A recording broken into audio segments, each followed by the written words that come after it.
Hello మామ, welcome back to నాన్న చేతి వంట. మనం ఈరోజు చికెన్ కర్రీ ఎలా చేయాలో చూద్దాం. ముందుగా స్టవ్ అంట పెట్టుకొని కడాయి పెట్టేసుకొని చికెన్కి తగినంత ఆయిల్ పోసేసుకొని ముందుగానే చికెన్ తెచ్చి మ్యారినేట్ చేసి పెట్టుకోండి మామ. ఆయిల్ వేడైన తర్వాత పోపు గింజలు వేసేయండి. ముందుగా పచ్చిమిరపకాయలు కొంచెం ఆయిల్లో వేగిన తర్వాత ఇప్పుడు ఉల్లిగడ్డలు వేసేయండి మామ.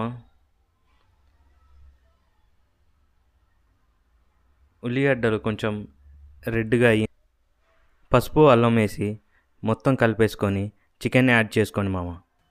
అల్లం పచ్చి అంత పోయిన తర్వాత మ్యారినేట్ చేసుకున్న చికెన్ని ప్లేట్లో వాటర్ తీసుకొని పైన పెట్టేసాను మామ. ఒక 5 నిమిషాల తర్వాత చూస్తే ఇలా అవుతుంది. చికెన్లోని వాటర్ అంతా ఇంకిన తర్వాత ఇలా ఆయిల్ మీదకి వస్తుంది. ఉప్పు వేసుకోండి మామ తగినంత. నేనైతే 3 టీ స్పూన్స్ ఉప్పు వేసుకున్నా మామ. తర్వాత మూత పెట్టేసి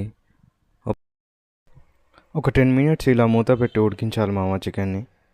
ఇలా ఉడికిన తర్వాత ఒకసారి మూత తీసి ఉడికిందా లేదా అని చికెన్ చెక్ చేసుకోవాలి. చెక్ చేసుకున్న తర్వాత కారం వేసుకొని తగినంత వేసుకోండి మామ. నేనైతే 3 టీ స్పూన్స్ వేసుకున్నా.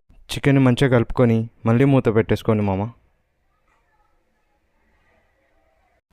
మధ్య మధ్యలో కారం కాగిందా లేదా అని చెక్ చేసుకోండి మామ. ఇలా మూత పెట్టేసి ఒక 10 నిమిషాలు ఉంచిన తర్వాత చికెన్ రెడీ అవుతుంది మామ. చూడండి ఇలా ఆయిల్ మీదకి వస్తుంది. నేను ముందుగానే కొత్తిమీర పుదీనా కలిపి పెట్టుకున్నా మామ, వేసేసుకున్నా. చికెన్ అయితే బాగా ఉడికింది మామ. ఇంత సింపుల్గా చికెన్ కర్రీ ఈజీగా చేసుకోవచ్చు. వీడియో నచ్చితే లైక్ చేయి మామ.